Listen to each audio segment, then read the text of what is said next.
book by Alex Hermosi, and it reminded me of this video that I watched of his from like a long time ago, actually, but it always really stuck with me. And in this video, he talked about inversion thinking, and this actually came from a guy, billionaire, Charlie Munger. He was also Warren Buffett's right-hand man, right, if you didn't know him. And he has this talk about how to live a miserable life. So basically, inversion thinking is solving a problem backwards. So for example, right, it said, if you want to be really healthy, instead of thinking of all of the different ways that you can become healthier, eat right, exercise, think of all of the different ways that you would become very unhealthy, right?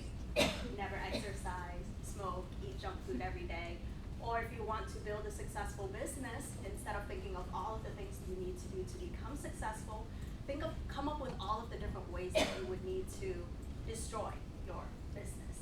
Because have you guys ever like had this moment where, let's say you're like just walking down the stairs, and all of a sudden this image comes into your mind of you falling over, breaking a leg, right? Or you're looking out the window and all of a sudden the window breaks and you're falling out the window?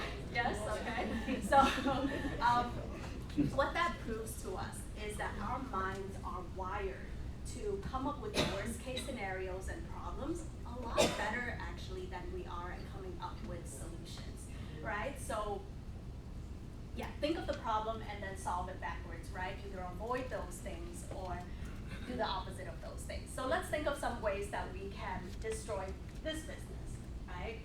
Quit as soon as you face adversity. Don't show up to training. Be chokeable instead of coachable.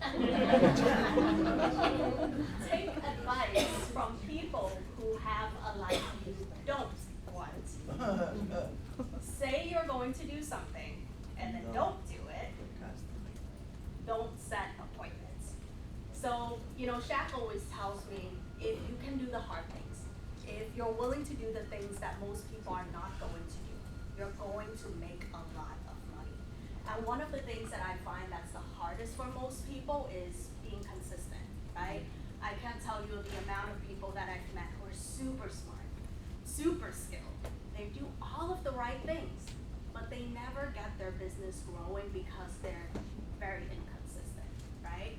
And, doing things inconsistently is better than doing nothing at all, right? Don't get me wrong, but if you're not consistent, you're never going to gain the traction that you need to actually grow your business, right? And just like if you are boiling water, if you keep turning off the heat, that water is never going to boil, right?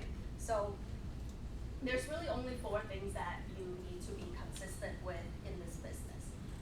Consistently build your team, consistently get people licensed, and consistently get more clients, all while also consistently growing yourself.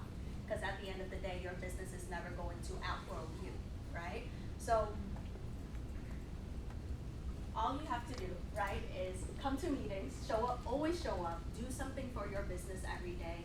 Think of all the invaluable things that we get to learn here in this meeting and implement that into your life. Or you can never show up, never implement those things into your life, and stay the same. So Charlie Munger, he says, all I want to know is where I'm going to die, so I'll never go there. So come up with all of the ways that are going to fail, and then never go there. Thank you.